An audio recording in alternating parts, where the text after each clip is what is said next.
process. So setting up in Lawas or in Sarawak does not solve the problem. I've suggested to them. I have made it very, very clear because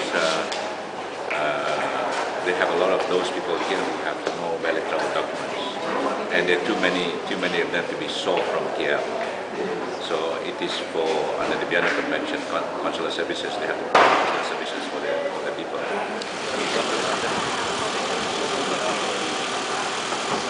Hasil summit itu nanti kan sudah gitu. ya lah, tapi mungkin ada perpindahan tempat ke apa? Oh, oke. Ya, setakat ini ASEAN Summit masih lagi ditetapkan di Lombok, Mataram. Dan gegaran gempa bumi yang baru-baru ini berlaku di Bali dan juga terasa di Lombok. Dan telah pun dimaklumkan oleh Menteri Luar bahawa tidak berbahaya pada ketika ini, walau bagaimanapun mereka akan melihat dan meneliti dan membuat kajian sama ada sebelum masyarakat digunakan sama ada Lombok itu selamat atau tidak. Tapi pada masa kini kita telah pun dapat sure bahawa tidak ada apa-apa sebarang yang berlaku untuk memastikan bahawa perjalanan yang akan berjalan dengan baik.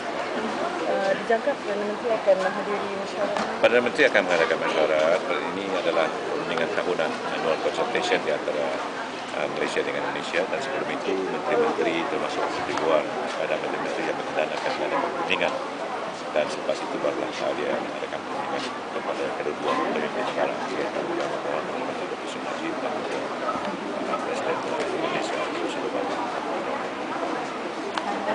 Just to check on if there's any updates on the Indonesian situation.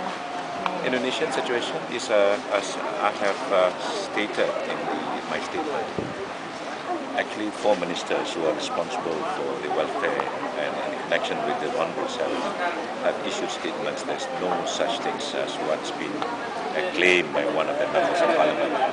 But as I said in my statement earlier, this is just a ploy of people who have other ulterior motive in Indonesian local politics. And Indonesia and Malaysia enjoys a very, very close relationship, and our Prime Minister and the President of Indonesia are very, very close, and we are constantly in touch with one another. But because Indonesia and Malaysia is stable, and it doesn't serve the purpose of any opposition members when Malaysia and Indonesia are working closely together. So they're just diverting this, they're just creating something to create what I call cheap politics in that region. So we have nothing to worry about it. Have you received any recent reports about the situation in the embassy or maybe the Malaysian Embassy, because there you can demonstrators are there for hire. We've been offered their services. We can pay them 30 ringgit or 50 ringgit depending on the package. So anybody can hire these demonstrators and shout, and the script that will be provided by those people who hired them. So they are not there because they don't. All of them do not even know what's happening the other side of the world. But once you get paid and you have to do a job, that's their job. So you can hire if you want to demonstrate and say minta sokong. They are there for 1 hour and you pay them the package. They will shout and mention your name, but they don't even know you. They never even met you. Okay? Kerja Malaysia yang ada di Jakarta, dan walaupun KNI merasakan kedatangan dirampas, tapi mereka masih Ya, ini yang diusahakan oleh parti-parti pembangkang dan ahli-ahli pembangkang yang tidak akan membawa manfaat pada kedua negara. Itu saya katakan Malaysia sebuah negara yang berdaulat tidak seharusnya menjadi apa yang dikatakan oleh Tan Sri Mahyudin tadi, menjadi satu punching bag oleh anggota-anggota parlimen yang tidak memberi kemanusiaan dan juga tidak mempunyai tanggung jawab terhadap hubungan dua hala yang kita antara Malaysia dan Malaysia. Kenapa harapan masyarakat atau harapan dari para Malaysia yang berada di Indonesia? Kita telah pun memberi nasihat kepada mereka supaya berhati-hati, dan kita berterima kasih dengan kerajaan Indonesia yang telah mengambil tindakan secepat, dan jumlah polis yang keluar pada ketika itu lebih dari 300 orang, lebih daripada memadai, dan ini adalah satu keikhlasan yang ditunjukkan oleh kerajaan Indonesia untuk membentras demonstrasi yang haram.